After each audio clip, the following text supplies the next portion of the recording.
It is update time. Did I say that right? Time for an update.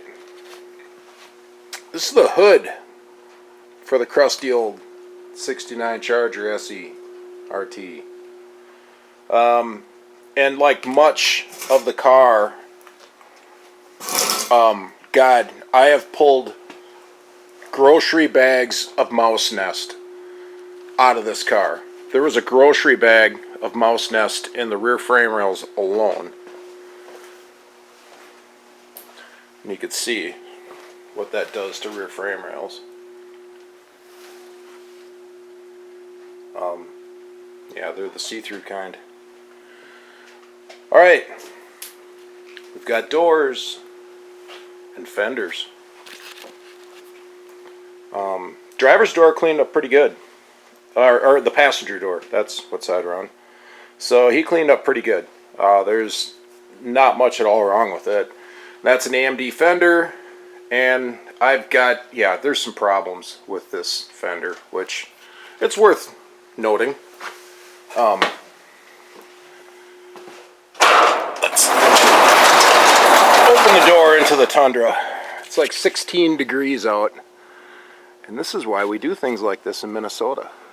We have a nice little shop that's easy to heat. Okay, anyways, back to the fender. This bracket was off by a ½ inch. You could not even get this bottom bolt in it. And as you can see, these bolt holes are off a mile. There's like a... You can almost see the bolt hole on that one. That one I had oblong. Yeah, I'm not real happy. It's a $900 fender. More than 900 bucks. And perhaps I'd have gone after saving the other fender like I did this one. Now you can see on this side, you know, this is kind of how your bolt holes are supposed to line up to where you can get a bolt in them. That's neat. Yeah, the driver's fender was a combination of hail damage, oil cans, dents. We ended up welding a patch up in here. There was some patches right in this area. Just very small patches right where there's a reinforcing bar through here. And then this bottom corner here is a big patch in the back. Driver's door was, good gosh, this had been skinned a long time ago. And it's a solid door, but they did the skin so long ago. You can't really see with the light. There's one. They're brazed it on. They brazed this door skin on. That's, you know, we're talking early 70s before wire feed welders were a common thing, but we got it. It's not bad. I mean, I don't know if it'll go black. It'll go flat black, which is kind of getting to be a, kind of thinking of the DP90 look on this car, but anyways, yeah, we lined up good over here. The gaps look pretty good till we get down here to the very bottom. They're off just a hair. The car was hit in the left front, and it was smoked. It actually had a bent ball joint in it. Yeah, I don't know what to say about that. It was hit pretty hard enough to take the door and the fender. This fender was just rotted. It was just, you know, that one had been replaced at some point. So it was still a decent solid fender. This other passenger fender was pretty badly rotted. But yeah, still, you know, AMD fender looks alright, but it really didn't fit that great. You know, here's the gaps over here. You know, I got a little bit of a little low in there, but I don't know. It's okay. It'll work. It's just like most of the AMD stuff. It'll work. You still gotta work on it though. Get a little look at it from the front. Yeah, it's starting to look like a Charger. So let's get the garage door back down. Keep the heat in.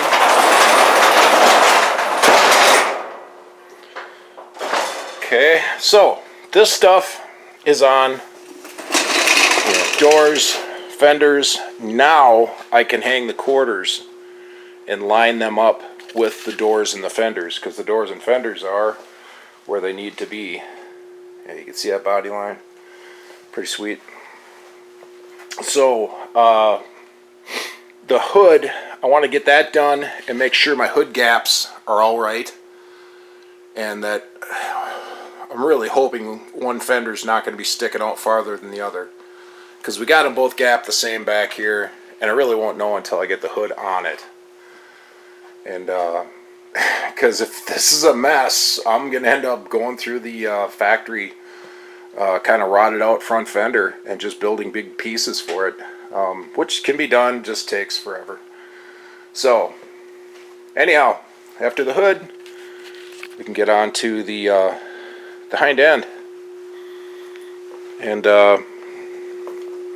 yeah, kind of gone through that, you know, being influenced by some other videos and some other builds I've seen where you can put this, I'll put my frame rails together with their braces and, you know, cut all this crap out, of course, and then just, I'm going to raise it up on a scissors jack of some type and put it into place. Now, that's after the quarters are on. Because we get the quarters lined up, that's what's important. Got to have them quarters lined up and looking good. And then we make all this stuff match, which it should. The hood, just like everything else, the hole rotted in the corner I'm going to have to fix. Hole rotted in this corner. And this whole thing up here, it is nothing but mouse nest.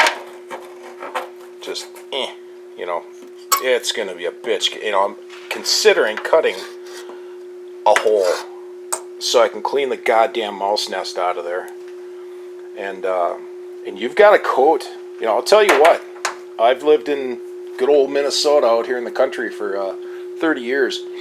Once them mice have been in somewhere in a car, you know, the only way you're going to get them out of there is to treat the area. They will come back in. And like I said, if I just clean that out, the mice will get back in there. They're going to get back through these signal holes. They'll find that where there was a nest. So once this is cleaned out, the hood has to go to the car wash and get pressure washed. And even at that, those little bastards, they will get back in.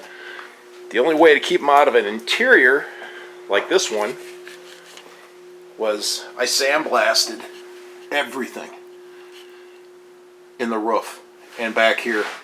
It's all sandblasted and then sealed with the DP90 or similar product. And that's it, man. You know, even, you know, back in the dash there on the other side, there was some damage on one of the vents. This side was still good and solid. But I'll tell you what, don't think that, you know, oh, I cleaned the mouse nest out of there, I'm fine. No, they will find their way back in there, and they'll reclaim it. Mice suck. If you guys aren't aware of it, maybe some of you are. You know, some people think, oh God, he's got all this space out here in the country, why doesn't he fill it up with cars and stuff? It's a big frickin' mouse nest. It's a condominium for mice. You can never keep the mice out of them outside here. Not where I live. You know, our house is sound. I've been in that house now for 16 years. And never had a mouse in there yet. But we watch it. You live out here in the country. You know, this is a game refuge where I live. Heck, let's take a little walk outside. I don't think I've ever showed you guys what it's like around here. This is where I live. Minnesota River Bottoms. The house.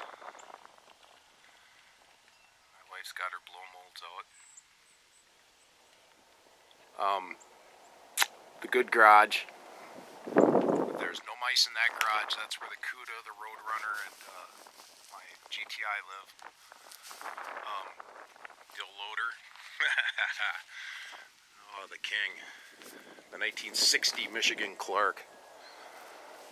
And somebody had put a 292 Chevy 6 gas in it.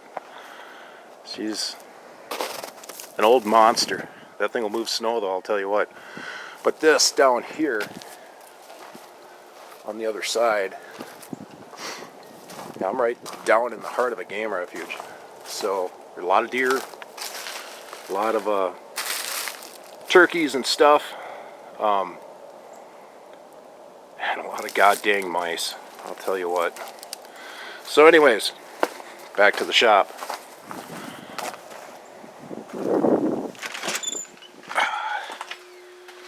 So nice warm fire.